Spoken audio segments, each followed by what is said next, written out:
We took on a multi-prong, like Yeah. a multifaceted Yeah. mission here. Huge undertaking.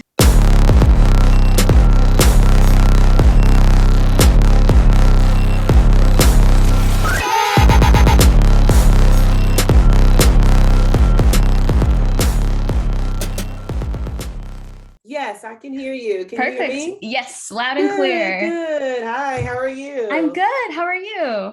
I am doing well, thank you. Thank you. Thank you so much for donating your time and talking to me. I'm so excited to have you on the podcast. I'm honored No to speak problem. with you. Thank you. Thank you so much for having me. Of course. Just to kind of start off, if you wanted to just introduce yourself and tell us who you are and what you do, which is a million things. I wrote them all down. Yeah. So I am Mandisa Thomas, and I am the founder and president of Black Nonbelievers Incorporated. We are headquartered in the Atlanta, Georgia area. I'm a New York City native originally, Oh, but I've wow. been in the Atlanta area for more than half my life. And the work I do is my organization provides support and community for Black folks and allies who are either fully atheists, agnostic, humanists, etc. And also, we are a resource for people who are questioning their religious beliefs in favor of leaving. We also advocate for more representation and amplifying the voices of the Black non-religious demographic, especially in the face of a highly religious Black community. Yes. And so we also engage in just a number of activities that range from social to service and definitely advocacy. Yeah, absolutely. Absolutely. And do you remember kind of the defining moment where you realized an organization like that needed to exist or there was a need for it? Yes, so it came at the end of 2010 when I re-identified as an atheist. My background was pretty secular. Mm-hmm. But over the years, I resolved myself to being spiritual but not religious. And as I tried to connect with more people, Black folks in particular, I found that there was a larger secular community in the Atlanta area. Wow. However, when I spoke with a few Black atheists online, they expressed their reservations and their experience. They told of their experiences when they attended meetups in person or secular, non-religious or atheist meetings. And being either the only or one of the very few people of color there, as well as some of the microaggressions and that they experience from other attendees. And so I attended such a meetup and pretty much experienced some of these same things. Some of the Interesting. people said, I've never met a Black atheist before. Yeah. And also, just this weird idea that I wanted to be connected to the only other Black person that was there, even though we were engaging in some really good conversation.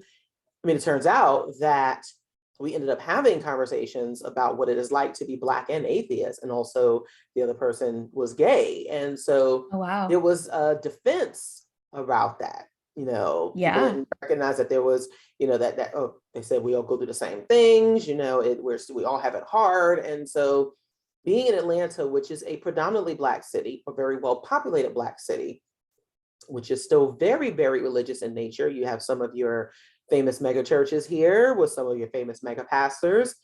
Um, at the end of that meetup, I spoke with the other Black person there, and I just said, there has to be more of us out here. Yeah, absolutely.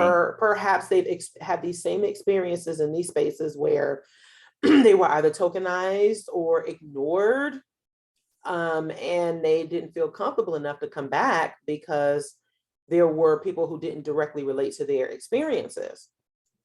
And also the local, the area, yeah, they're very welcoming people. I ended up having a great time there, but when it comes to certain questions that are asked, especially as it pertains to Black communities, as well as the lack of representation, Mm-hmm. it became necessary to establish an organization or a local network to try to bring more of us out. Right. And Right. also the ability to speak to issues that directly pertain to us, that involve areas and matters of, racial justice, Mm-hmm. things that people might have missed about their churches, but that we could not recreate, but certainly provide an alternative for, and help reach more, and help engage in more Black spaces as well. So because that didn't seem to be a priority for the other groups and organizations. So, we took on a multi-prong, like Yeah. a multifaceted Yeah. mission here. Huge undertaking. Yes, yes. And that was really where we got started. And when we had our first meeting and there were about 14 to 15 people in attendance, we knew that we were on the right track. Yeah. And that there were people who were looking for this, Yes. for folks who directly identified with the struggles. And we also wanted to work with the other local groups as well. So it wasn't that we were trying to separate ourselves in any way, right, but to help build up that demographic in order for us to start collaborating and working together, as well as putting on our own independent events and start advocating independently as a result, and as a demographic. So yeah, that is where it really became a need, especially for Black non-religious voices to speak to issues that directly impact Black communities as well as help to, I guess, address the issues of diversity and equity and inclusion in secular spaces. Absolutely. It sounds like it sounds very necessary, obviously very important, but it also sounds like that gap was just there for so long, that gap of inclusivity. Do you find that people of color coming out as atheist or non-religious or secular, do you find that they face different fears, worries, obstacles, judgment than Caucasian people or people of any other race coming out as atheist? Yes, we do. And let me say that for many of us, a lot of our struggles are very similar, right? Mm-hmm. As when we deconvert, or we are trying to unlearn that indoctrination, deconstructing, our religious beliefs. There are definitely challenges that are very, very similar, if not in many instances the same.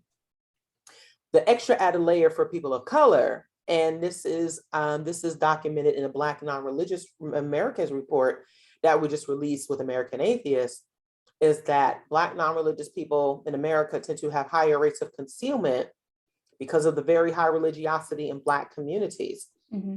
And part of the problem is that religion is often associated with the Black identity so much that if you separate that, it's like you're rejecting your Black identity.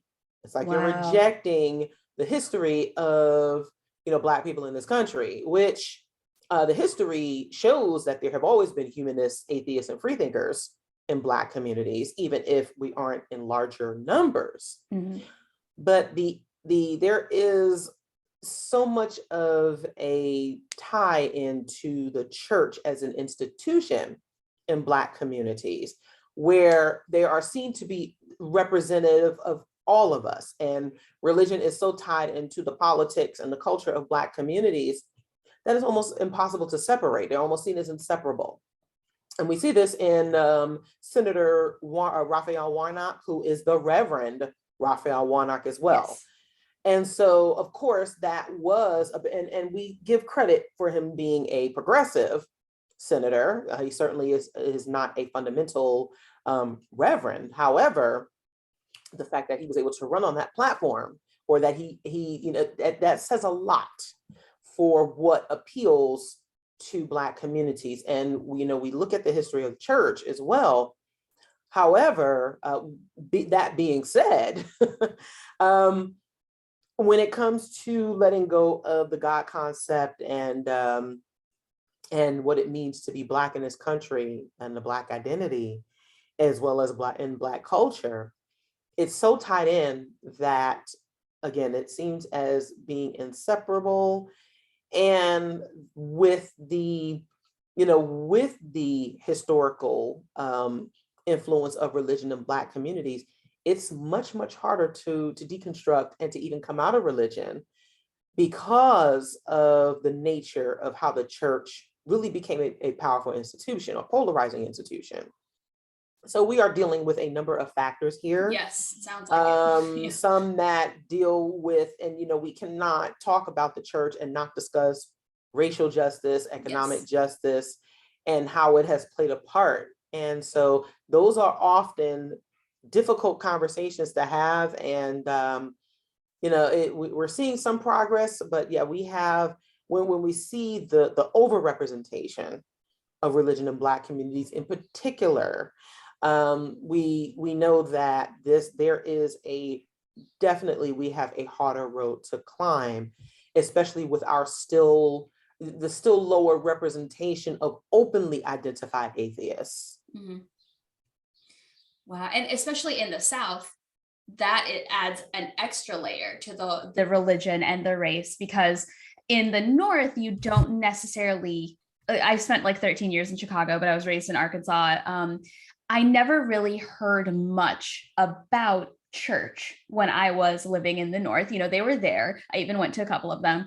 And in the South, everything is God-based. Everything is faith-based. And I can only imagine how that amplifies when you start to talk about Black churches and Black people. Yes, you cannot escape the influence of the church in any city you go to. Mm-hmm. And the same is that is definitely true for areas like Chicago. Yeah. Certainly New York, where I grew up. Mm-hmm. Certainly more people tend to be more liberal and progressive, but they still regularly attend church. There is a church on almost every corner in Black communities, and often they are in areas that tend to be economically impacted negatively and have less access to other resources. So yes, you can never ever escape the church, as it's more pronounced in the South. But even in northern cities, your cities on the West Coast, any of your liberal cities, you are going to find an overabundance of religious institutions in Black communities. Yeah, absolutely. And then you think about some of the top Ivy League universities in this country that are located in the North, and they always have a Catholicism or Baptist or some kind of Christian undertone or degree segue that you can take. And so, yeah, that absolutely makes sense. One of the things I was curious about was, since joining the atheism space, I've noticed that a lot of the tone is welcoming, inviting, bringing people into the fold. I don't want to say proselytizing, almost like but still our own version of proselytizing. But I was curious, if you had to name a few, what are ways in that space where racism exists that isn't the standard? I feel like we all know the standard racism, like words you don't say to people, things like that. But what are the subtle, nuanced ways that racism appears in the atheism space?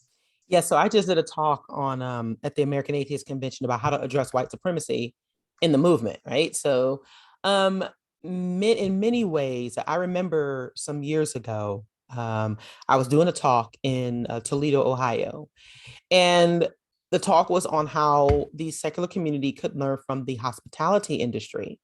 And during the Q&A, there was a white woman who asked, what was our organization going to do about Black on Black crime? Because in cities like Chicago, where crime is rampant, she was wondering if our organization was going to do something about that.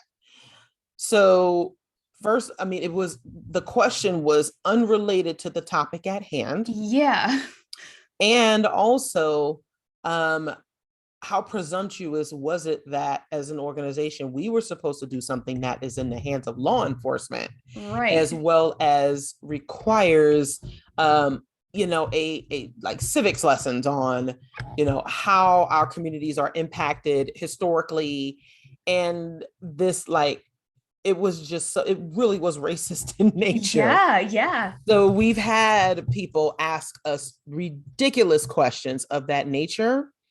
And these are people who often mean well, and also they also expect that as people of color, that we have all of the answers and that we speak for all Black people. And that, one of our organizers in the Louisville area said that she was asked at a predominantly white meetup, why do Black people say the N-word? And it's like, well, why would you charge her with that question? So there are definitely notions about Black folks Yeah. who that many some inexperienced and just some privileged and just some who are just being jerks, ask of people of color that are very that are just outright very racist. Mm-hmm. And these are things that they don't even realize that they're doing. They're well-meaning people, but their mannerisms are just, especially if they've never seen a person of color at their events before. Sometimes, in their attempt to be more welcoming, I remember at a conference or at a convention in 2019, I was approached by a random white woman who asked who I was. She thought I was an attendee, and my badge clearly said I was a speaker. So there tends to be an undermining at Yeah. times of, if we aren't immediately recognized, that somehow we may just be a random attendee. And it's like, well, I'm a speaker here, I'm in your program. Certainly I should be treated with just as much Yeah. respect as the other person. So, or as the other speakers. So it was, and then there was a comment made of, oh, well, I guess I guess I'm an ally because I'm a member of the local NAACP. And it was like, wow. Yeah, it's very much statements like that from, people who will say things, they'll say things like Black Lives Matter. They'll say the things that sound good, but when it comes to engaging people of color, they'll ask the most rude and disrespectful questions, and out in the public too. Yeah. So yeah, those are some, very, very, those are some, even if it wasn't implicitly racist, there are quite a few things that we have experienced that Yeah. I've experienced over the years, Yeah. That's in this movement. And wild. yeah. That's wild. Basically saying, like, I'm friends with Black people, so I just want to ask you these rude questions. Like, I donate money, so Right. I have the right to ask you these questions. And that the wildest part is, in all of the interviews I've done with any atheists, agnostics, seculars, people who have studied, people, never once have I thought to ask them about crime. So why would they ask you about crime?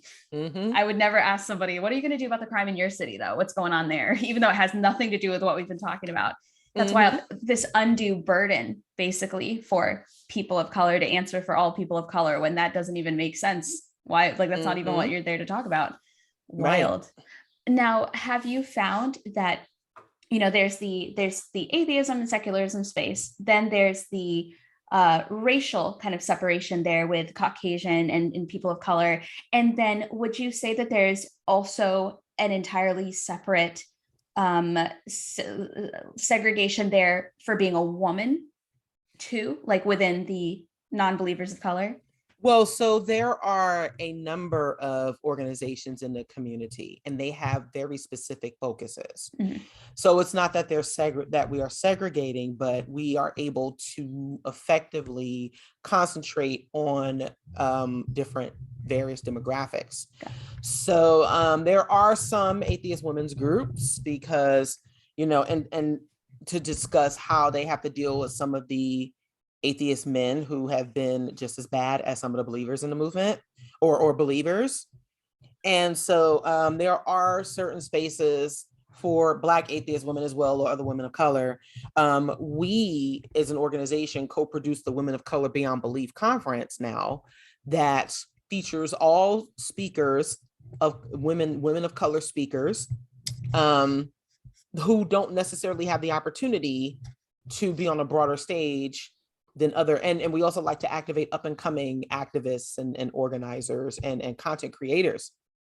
So that is our space to do that, Mhm. when the majority of the community, which again tends to be very welcome, does try to be welcoming. However, for various reasons, the diversity may not necessarily be represented well.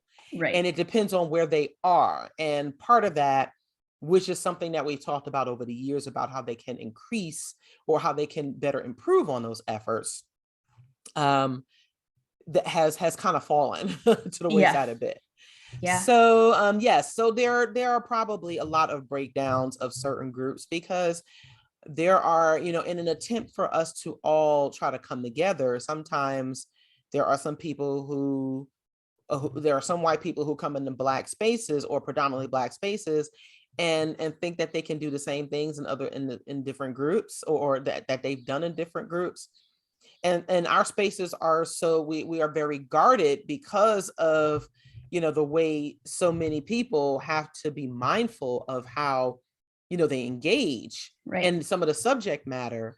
Sometimes we have to be very careful with that. Right. And we certainly want to help as many people as possible, but we also want to make sure that, people who are in the space are truly wanting to learn and support, Right. rather than just be a part of a space and be a jerk in some Yeah. way, because there are people who are suffering from, from trauma as a result of leaving their religious belief, and they are still dealing with many challenges. And then the conversations at times is different. Mhm.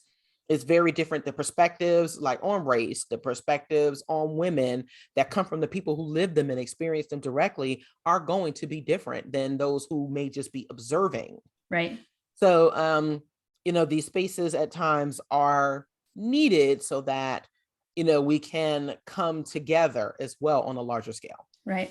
I do also think it's interesting that there's this underlying implication, and it might not even be as underlying, it might just be kind of open implication, that if there is a disconnect between Caucasian non-believers and people of color who are non-believers, it is now your burden to smooth that over and to make them feel Right. comfortable. I noticed, like, while you were Right. telling Oh me my that, goodness. yeah, Yes. it becomes on Yes. you, even though we play the card of, oh, I didn't know, I was just ignorant. It then becomes your job to smooth that over and be the safe ones and communicate in a safe way, in an inclusive way, which is not Right. Yeah. fair. We're the ones who have to abide by the respectability politics. If we get too angry, then, we're going to offend people Yeah. and, yeah, disrupt the status quo, especially when there are important topics that, that impact us, that come up.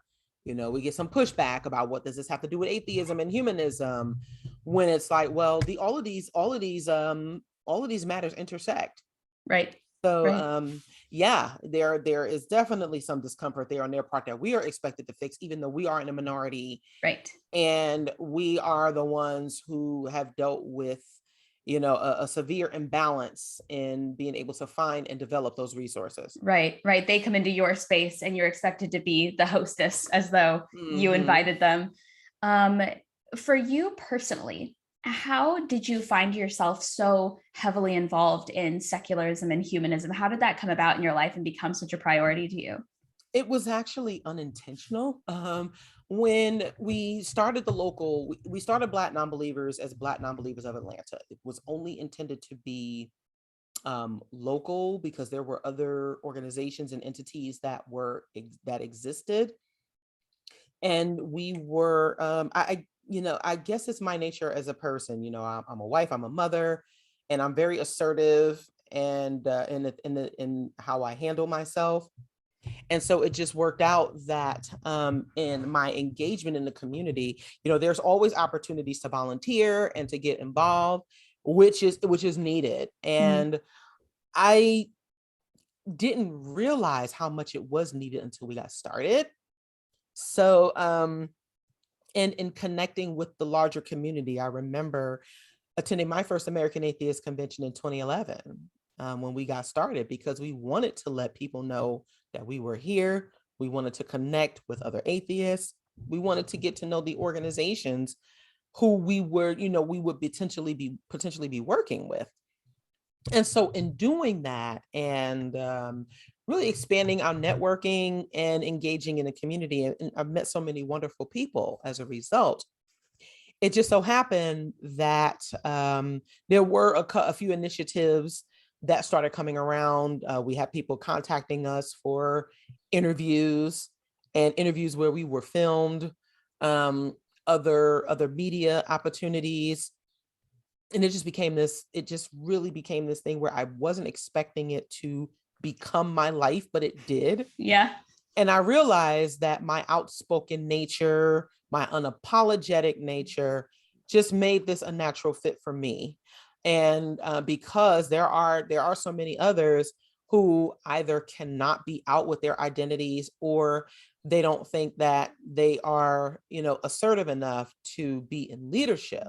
So it just kind of happened. It was a steady progression, continuing to connect with people, continuing to, and then eventually serving on boards of other organizations. And so it just really became, and then lending my skill as an organizer, as a manager, which really helped with the development of Black nonbelievers, and just getting out and connecting with other entities. It just really, really helped us. It really, really helped us a lot. So Yeah. like I said, it kind of fell in. It just kind of Yeah. fell into it. It wasn't something that I didn't say I wouldn't take it seriously at first, because I really wanted to get out and meet new people. But as far as the transition into leadership, there were just a few things that were happening at that time, and opportunities that came up that just kind of catapulted that. And I can say I don't regret it, because it really has made a difference in a lot of people's lives. Absolutely. Absolutely. It seems like, from what I read up on you, it seems like it's just kind of blown up into like this tree with all these different branches going all these different directions. But at the end of the day, it all leads back to your initial start of your organization and how it just kind of exploded, which Mm-hmm. is just proof out there that people wanted this and people needed this. They just didn't have it. And there was that need for it, and that gap, I guess, in the inclusivity. That's very Mm-hmm. interesting. And before that, what were you involved in politics or law at all? Or did you do something entirely different before you got so heavily Not involved? at all. I was the event services manager at the Centers for Disease Control's Conference Center at their headquarters campus down here in Atlanta, right next to Emory University. Mhm. Before that, no, I wasn't really involved in politics like that. I mean, of course, my family and I are active, voters, but Right. like, as far as in the forefront of an organization, no. I mean, I was just an everyday working person, Yeah, with a family, but who realized that this was an area of my life that became important to me. absolutely. And over the years, as I really examined my perspective, and also thinking about how harmful religion has been to a number of people, it just really became important to me that I become involved in this community. And when I met others, because I remember I remember getting pushback for starting to eventually openly express my dissent with religion and the concept of God. um I just really it just became that important to me, and it helped me, let me realize that um when you have that skill to organize, as well as to potentially work with a team of people, even if it's because Black nonbelievers is a result of building from the ground up. Especially here in Atlanta, there was no organization like it um in the Atlanta area, but even nationwide, there were other groups that were based around discussions, um, speakers, and what have you. But as far as building a very supportive community around, especially around things that Black people do, and that Right, right. everyday people do, Yeah. that was certainly lacking. And so there was a void that we knew we were filling. We just didn't know how much. Right, right. Or like how much people would embrace it and demand Right. more. The great thing about starting something that's popular is you've started something that's popular. The only downside is now you have to keep producing Exactly. and being Right. present. Yeah. Um, Hmm. so you were not raised religious, if I No, read not correctly, entirely. Correct. but your Hmm. extended family was religious. That is correct. My father's mother, my paternal grandmother, very, very religious, and belonged to an apostolic church. It's similar to a Pentecostal, very evangelical, a lot of holy rollers. Yeah. And that side of the family is, they're all born and raised in New York. So there is, like a super duper fundamentalism, but there is still a deep seated belief in, in God and religion and activity in the church. Now, my mother's side of the family, not as much. I have some Christian family members, I have Muslim family members, and also some atheist family members, atheists and agnostics. So for me, it was, I remember one of my earliest secular influences was my maternal grandmother, who was very festive, big on celebrating holidays, Mhm. but there was never any prayer. You didn't have to go to church on Easter Sunday. It was all about the candy, the Easter bunny, and the Easter eggs. So I realized early on that you could be festive, you Oh yeah. could do good things without believing in a God or subscribing to any religious traditions. Yeah, absolutely. So, was there ever a time in your life where you felt the need to come out and reject religion, or was it pretty much understood just because you weren't raised religious and you never really partook in religion that you just kind of continued on in that way? No, I had to come out. I Yeah. had to. I had one of my mentors, who was one of my former teachers, very very big on like social justice, racial justice. But when it came to her belief, she holds that very close. And so for her to see me actually openly express my sentiments about Christianity and rejecting the concept of God, it scared her so much that she felt like she had to save me. Oh, And so I thought, well, yeah, there's no need to save me at all. And right. so I had some acquaintances who everything was couched in religious language and the expectation that we all were. And so, and I remember even at my job and my former job, because I resigned from there in 2018. Now we're at a federal facility and people are praying before certain events. And it's like, whoa, wait a minute. What are we doing here? And there was just such First religious Amendment, language. And anybody? so, Yeah. right. And it's like, so I had to make my identity known, not simply because I wanted people to just stop everything, Yeah. but the Christians did not have the right to put their stuff up. And we had Hindus working with us. We had Muslims working with us, and there were atheists among us too. So it's like, that's something that needed to stop. So Right. it was important that people understood that everyone did not subscribe to religion or the concept of God in the same way, and especially at professional places like Right. work, Right. it did not belong there. And Right. so I think it helped to make people more mindful of how to engage and just basically keep your religion to yourself, especially Yeah. at work. Yeah. Yeah. And that's again another instance in which the person or the group overpowering everyone else is not the ones having to then deal with the cleanup. It's the people that are being overpowered or being outnumbered that have to bear the burden of, hey, we're here. Why are you doing these things that don't include any of us or we don't subscribe to? Why are you making the rules and the way we behave here at work, a professional setting, so so what's the word I'm looking for, like pointed, I guess, towards their beliefs? And when you're a believer, you think, and I remember this from back when I was a religious person, you think that what you are doing is showing people light and happiness and grace, but not everybody wants that light and that happiness and grace. Like Right. I the way that I explain it to people is I'm like, I totally understand that you think putting up your religious paraphernalia everywhere is just pleasant and it's loving and the whole message is to love everyone. But how would you react if you moved somewhere where the entire building was covered in something pertaining to Muslim belief or Mm-hmm. Judaism? Suddenly Mm-hmm. you would feel alienated and you would feel targeted and you would feel Right. and people seem to kind of grasp that, and they're like, well, I'm not racist, I don't have a problem with Muslim people. And I'm like, exactly, but you still kind of pause when you consider living in a Mm-hmm. place or working in a place where you are expected to do the same prayer or be at the same religious conventions and events that they have. you still would have an issue with it, even if you don't consider yourself a racist person.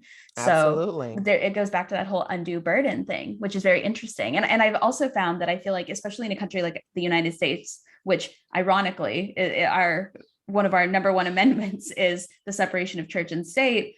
Our church is supposed to be able to run everything and make decisions for everyone and know what's best for everyone without having to ask, when we are also a melting pot that includes, right? So it's like, you have to pick one. You have to pick one. You're either going to say there's a separation of church and state, or you're going to admit that there's not one. And you're either going to say that we're a melting pot, or you're going to admit that you wish we weren't, and you wish everyone would subscribe to the same lifestyle and belief. And so it's just interesting that there's this pattern in all of your examples where, even though you were the unincluded group or the underrepresented group, you still had to bear the burden of including yourself and reminding people to include you. And constantly fighting for ourselves as well, which becomes so daunting, and it is exhausting. And it's that, we have to constantly stand up and defend ourselves in a country that is supposed to be secular, right? The number, there's the number of religious nuns are rising, but there is still this religious faction, right, that we still have to battle against. Right. And so it's right. like, man. Then there's the issue of, if you fight too hard, there are stereotypes held against you then. Like, I have never once in my life heard the term angry white woman.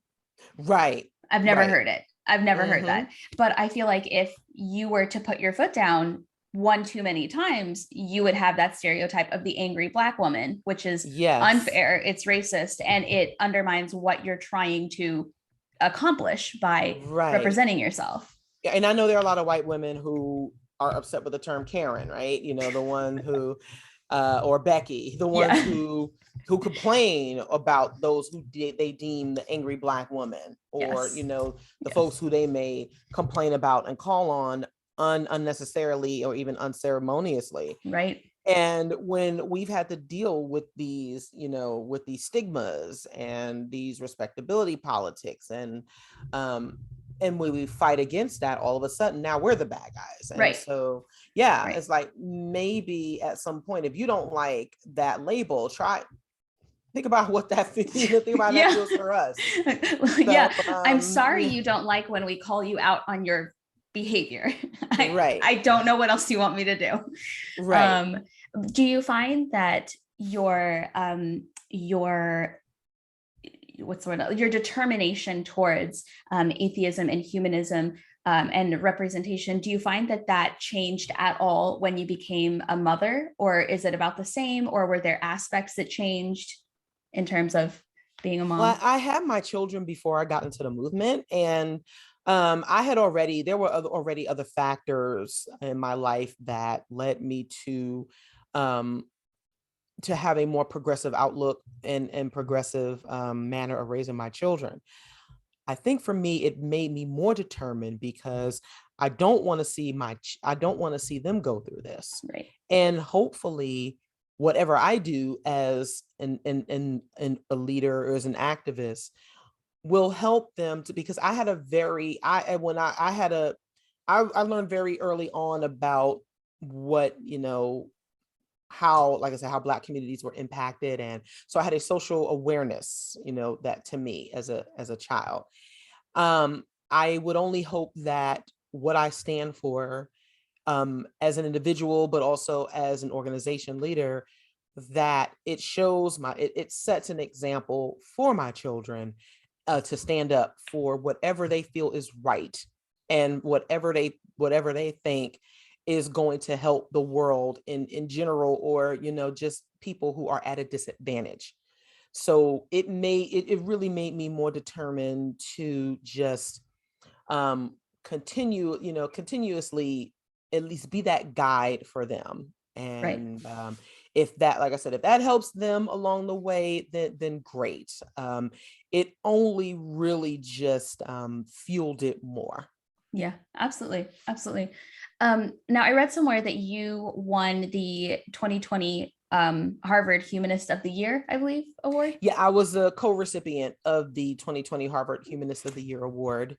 I was also the recipient of the 2022 Irving and Annabelle Wolfson Award, which is presented by the Unitarian Universalist Church of Worcester, Massachusetts. Wow. And for somebody who may not be familiar with humanism, how would you describe being a humanist, and how does that differ and also relate to atheism and secularism? Right. So humanism is a life philosophy that basically imparts doing good for the world and doing good for, not just mankind, but just for the planet, without the notion that you absolutely have to believe in a God. Mhm. Atheism is just the identity portion, or the lack of, or the rejection of those beliefs in God. Humanism sort of moves it forward. It's like, now not every atheist is a humanist, Right.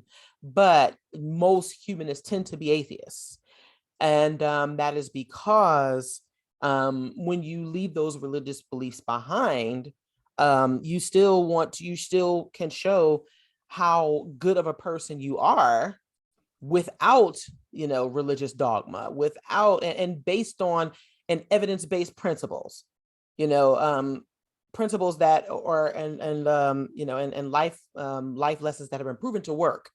So we always want to follow, the evidence. We want to follow, the verification, and you don't need a God to do that. And Right. so yeah, it's the next step in the evolution, if you will, Yeah. or it should be. Yeah.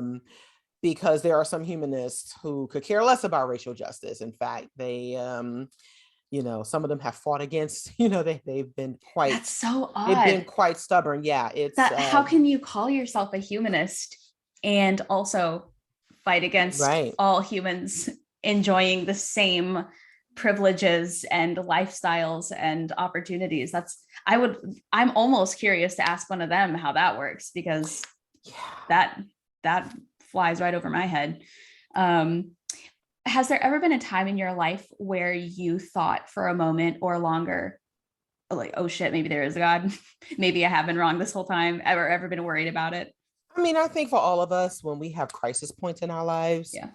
we certainly are just like, man, I mean, I honestly sometimes wish there was, because I'm like, if it's going to be that simple, then great, I mean, that would be perfect. If Right. there was a being we could call on, and all of a sudden, like like the wave of a magic wand, then we can, just everything could just, go away. But that's not how the world works. Right. And also, for people who say, well, God doesn't work like that, well, there are plenty of atrocities that have taken place, in the course of, of being on this planet. And there are certain things that, if there was a God, could and should have been prevented.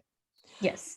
But you know if you subscribe to that, um then, and especially if what happened was no fault of the individual, then how can you justify a belief in a God, in a benevolent God, and then say, well, he works in mysterious ways? That's actually that's very cruel and abusive. Yeah. So yeah, sure, there are times where, yeah, absolutely, I think we kind of all at one point have, but it's like, yeah, no, that's just kind of not how the world works. And Right. just because we're non-believers, it doesn't mean that we don't experience hard times. Right. It also doesn't mean that we don't have other coping mechanisms or ways to try to solve our problems. Hmm. And many believers don't realize that we usually try to do it the same way, but or we impart a lot of similar methods, but Hmm. it's just that you go one step further and attribute it to a God, and we don't. So Right. that part is always very interesting. But yeah, I mean, sure, sometimes I think many of us have been there. I can't claim to speak for everyone, but yeah, I think, and there's nothing wrong with that. Doesn't mean, oh, see, you turn back to God now. No. No. There's times of uncertainty. I'm okay with saying I don't know Right. certain things. Exactly. So Yeah, I'm much more likely to trust somebody who says they don't know than to trust somebody who has all the answers. But I try to tell people, I try to describe it as, when there is turbulence on a plane, I still pray. But that's, I'm still gripping that seat, like praying, like begging, hoping I was a Right. good It's like person. hopefully the pilots can navigate through all Yep. of their education and skill. Yep. Yep. But I do think it's interesting how much is attributed to God, that in my opinion, is not necessary. For example, I had a friend who bought a house recently, and they were like, yes, God gave us this home. And I remember saying to them, I said, you got on Zillow, you looked it up, you typed in the radius and the budget that you had and the area that you wanted to live in, you got in your car, you drove, you toured the house, you negotiated the price. How can Right. you You not did say, all the work. right? Right. Like, I was like, I'm How can you attribute that confused. to a God? Right. And then, that's when the whole argument goes, well, God gave me the, money, and so you could just, it's a whole cyclical thing. If there were any misconceptions about Black non-believers that you wanted to just kind of throw out there, and people might be surprised to find out, what would you say in terms of stereotypes, common misconceptions, things like that? I mean, many of us are just like, our organization does not promote like separation on its face. Right. We exist to help amplify the voices of the still unheard and those that are still not represented as well as we should be. And I think for many of us, we're just trying to live like everyone else. And that we are a part of we are just as much of a welcoming community.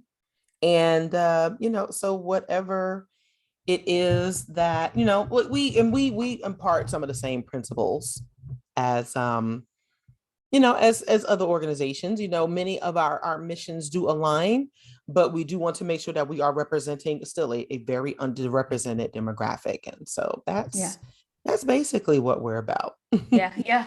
And if you had to give any advice to somebody, very, let's say like a person of color who might be considering leaving their religion, or might be considering they don't necessarily subscribe to the way they were raised, what would you say to them in terms of coming out or trying to make that decision for themselves?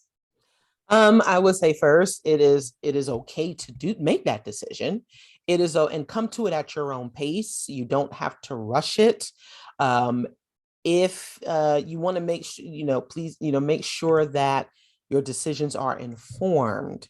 And try not to do it at the behest of anyone else, whether it's pressure from your family or even pressure from others in our own community.